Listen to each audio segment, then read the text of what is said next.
الذین اتخذوا دینہم، اب دیکھو کافر، پہلے کہا تھا ظالم کون ہے، پہلے بتایا تھا ظالم کون ہے. ظالم کون تھے؟ جنہوں نے اپنے آپ کو روکا، اوروں کو روکا، دین میں ٹیڑھ نکالنے کی کوشش کی اور آخرت کا انکار کیا. یہ پہلے ڈیفینیشن مل گئی تھی ہمیں.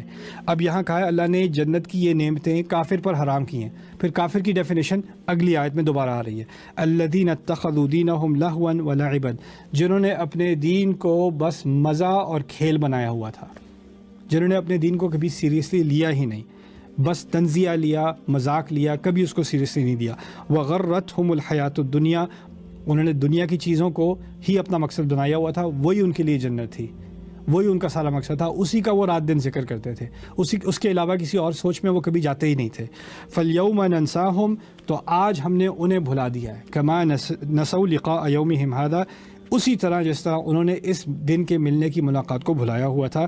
وما كانوا بآیاتنا یجحدون، اور ہم نے اس لیے بھلایا ہوا ہے کہ وہ ہماری آیات کے بارے میں ہمیشہ آرگیو کیا کرتے تھے، آگے سے جواب کا حاضر جواب ہی دیتے تھے ہماری آیات کے سامنے، ہمیشہ جھگڑنے پر اتر آتے تھے جب ہماری آیات کی یاد دہانی کرائی جاتی تھی. اس سارے پیج میں جس دعا کے بارے میں آپ سے بات کر رہا تھا وہ درمیان میں ہے، جب اصحاب الاعراف نے جہنمیوں کو دیکھا اور کہا ہمیں ظالم قوم کے ساتھ نہ ڈال، اور پھر ظالم قوم کی اور کافر قوم کی ڈیفینیشن آ گئی. تو اس دعا، جب ہم یہ دعا اس دنیا میں کر رہے ہیں نا، ربنا لا تجعلنا مع القوم الظالمین، تو ہم اللہ تعالیٰ سے کیا مانگ رہے ہیں؟ ہم یہ مانگ رہے ہیں کہ یا اللہ تعالیٰ ہمیں ایسا نہ بنا جو خود بھی روکے اور اوروں کو بھی روکے، ہمیں ایسا نہ بنا جو ہمیشہ کسی نہ کسی بہانے سے دین میں کوئی ٹیڑھ ڈھونڈنے کی کوشش کرتا رہے صحیح طریقے سے سمجھنے کے بجائے. ہمیں ایسا نہ بنا کہ ہم ایسی سوسائٹی میں بیٹھے رہیں جن کی یہ حرکتیں ہوتی ہیں اور ہم اپنے آپ کو اس سوسائٹی میں بس کمفرٹیبل کر لیں. اسی طرح ہمیں ایسا نہ بنا جو دین کے معاملے میں بس کھیل اور مذاق ہی بنایا ہوا انہوں نے، ان کے ساتھ ہمیں مت کر. ربنا لا تجعلنا مع القوم الظالمین، اس کا مطلب یہی نہیں ہے صرف کہ میں ایسا نہ ہوں، اس کا مطلب یہ بھی ہے کہ شاید اگر میری ساری سوسائٹی، میری ساری کمپنی ایسی ہے تو مجھے شاید کمپنی چینج کرنے کی ضرورت ہے، کیونکہ اگر یہی میری کمپنی ہے تو مجھے اللہ تعالیٰ سے مانگنا پڑے گا کہ ان کے ساتھ مجھے نہ ڈال.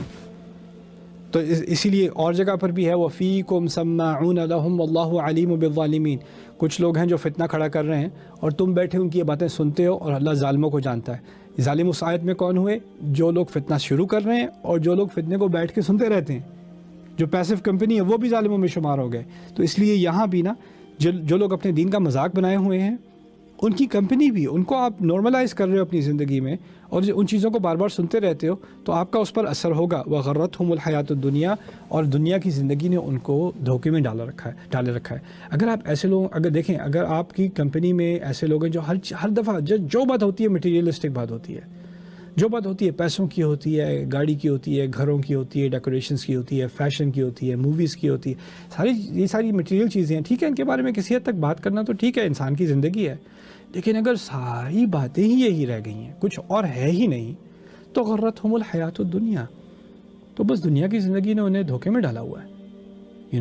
دنیاوی زندگی نے دھوکے میں ڈال دیا انہیں. اور اگر آپ ان کے ارد گرد رہو گے تو وہ جس طرح آپ اسموکر کے ارد گرد رہو گے تو آپ کے لنگس کے اندر اسموک جائے گا، دھواں جائے گا. تو آپ اس کمپنی میں رہو گے تو اس کا اثر آپ پر پڑے گا، آپ کے دل تک، آپ کی سوچ تک وہ بات پہنچے گی، آپ بھی ویسے ہی بن جاؤ گے آہستہ آہستہ.